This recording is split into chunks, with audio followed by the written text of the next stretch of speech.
Quand vous investissez dans des actions sur eToro, votre banquier ne reçoit aucune commission. Mais ne vous inquiétez pas.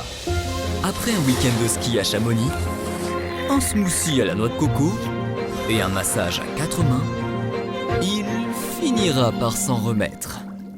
Investissez dans des actions sans payer de commission avec eToro.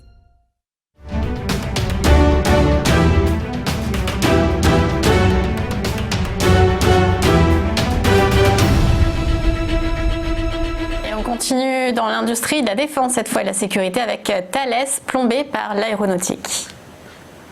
Voilà, alors Thales donc a publié ses résultats vendredi et on a vu que eh bien ça a été très mal accueilli par les investisseurs puisque le titre a baissé de 6% lors de la dernière séance de la semaine.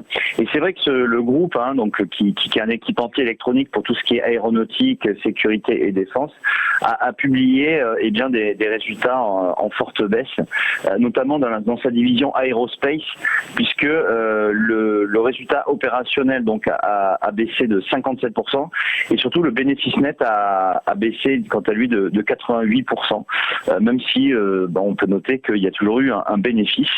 Alors cette dégradation, finalement, quand on regarde vraiment en détail les chiffres, la dégradation reste contenue puisque Thales devrait bénéficier dans son plan global d'adaptation des économies jusqu'à 800 millions d'euros sur l'année. Donc c'est quand même pas mal. En termes de carnet de commandes, on a une certaine visibilité, c'est un point positif pour Thales, plus de 31 milliards d'euros de carnet de commandes.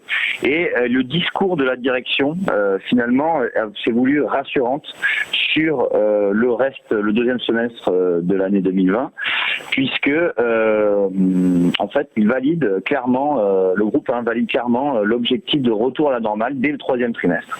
Donc on verra comment ça se passe, parce que c'est vrai que le secteur de l'aéronautique, bien sûr, a été très durement touché par la crise, et on le voit aussi, comme je vous le disais, vendredi dernier, donc le titre a baissé de plus de 6%, ce qui fait qu'au niveau graphique, on a cassé un support oblique, comme on voit donc qui était aux alentours des 70 €. On a baissé ce niveau de support, et du coup ça pourrait engendrer une accélération à la baisse du titre, si on se fie donc à l'analyse graphique, qui pourrait revenir sur 60 €. C'est le prochain niveau de support.